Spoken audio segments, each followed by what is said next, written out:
I want to start off by saying God led me into studying David, and I'm going to call this part one, the throne of David.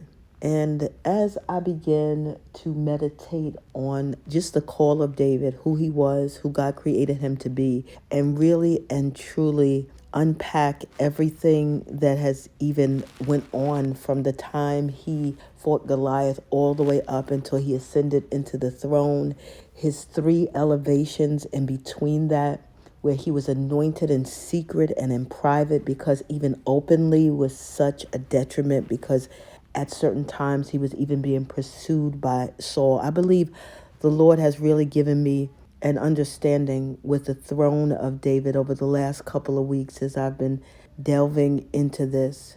So this is part one, the throne of David, and I'm just going to continue because I believe that we're in a time where we need leadership desperately, and God is really awakening those that have this mandate, because he's choosing to shift from the old paradigm. And we have been so used to Saul. We have been so used to the model of Saul and what was done, a man-made leader, that we neglect to understand what it really, really looks like to have a leader and a person after God's own heart.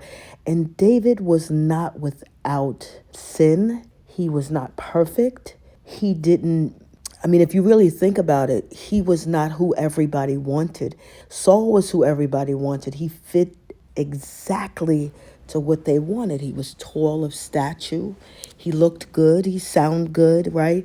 But really and truly, God had put his stamp and sealed David's throne from the Old Testament to the New Testament. He had sealed this type of leadership to be the imprint even now to this day, so that we could model after this. So part one, the throne of David.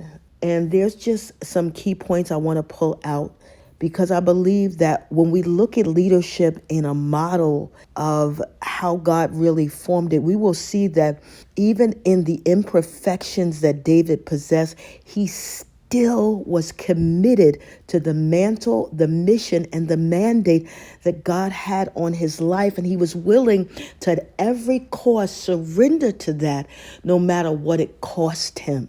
If we look at this and we start to examine David's ascension to this throne, and just as an overview, this is the same David, of course, that fought Goliath. And he said, I killed the sheep and the bear and all that stuff. And he, was yet so young, but he came up against this huge giant when everybody else was towering in fear. And Saul, even who was the king, would not come against this giant, but it would be David. Not even with the weapons that would be conventional. He would come with unconventional weapons, with methods and means and things that nobody ever saw before. And that just reminds me of those leaders that God is raising up now, even the throne of David that's being established, even those that are hidden in the cut, that they don't have a regular anointing. They don't have a regular gift. They don't sound the same. They don't look the same. And the religious system tends to reject or deny that which does not sound familiar to it.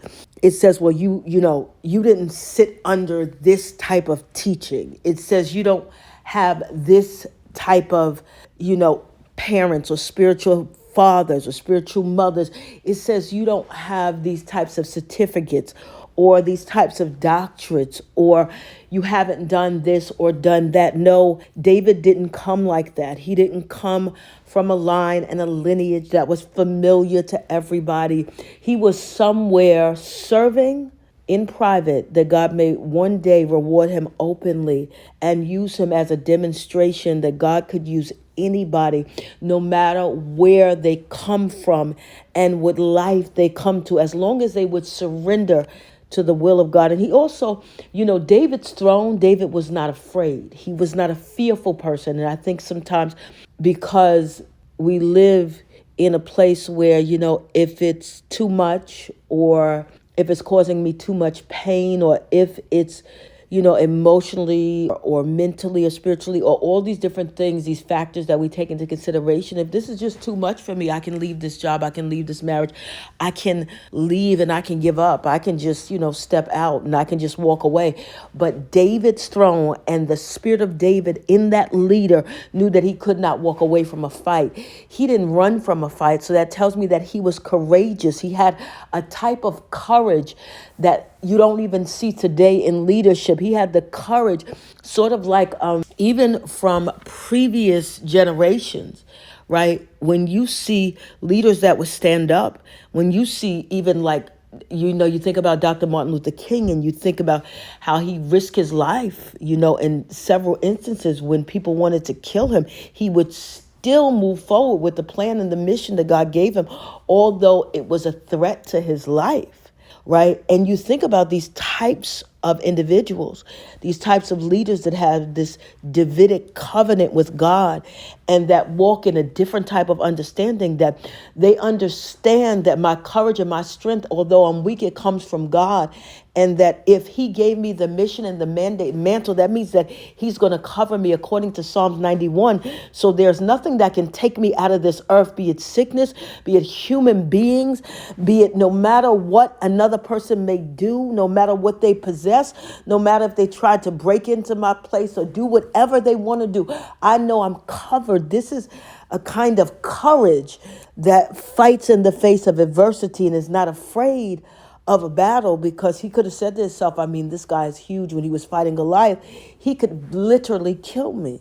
Really, who excuse me, who would want to go up against something or someone that has the potential to kill them? I just don't know a lot of people that would want to do that.